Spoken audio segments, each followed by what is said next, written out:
Novak Djokovic va-t-il finalement pouvoir participer à l'Open d'Australie?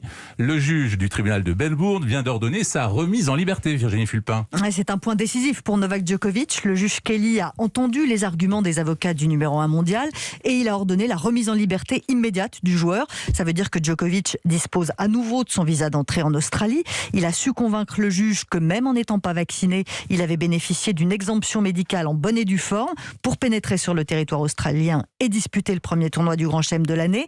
Ça fait 5 jours que le feuilleton Djokovic en Australie a commencé. Le joueur n'est pas vacciné. Il a été arrêté à son arrivée à l'aéroport de Melbourne. Puis il a été placé à l'isolement dans un hôtel de transit en attendant l'audience de ce matin au tribunal. Ses avocats ont plaidé en avançant que Djokovic avait contracté le Covid le 16 décembre et que c'est pour cette raison qu'il avait obtenu une exemption.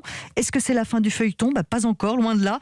Le gouvernement australien peut encore ordonner l'expulsion du joueur. Il peut à nouveau annuler son visa malgré cette décision de justice et il peut même aller jusqu'à lui interdire d'entrer sur le territoire australien pendant 3 ans. Novak Djokovic a gagné la première manche, pas encore le match.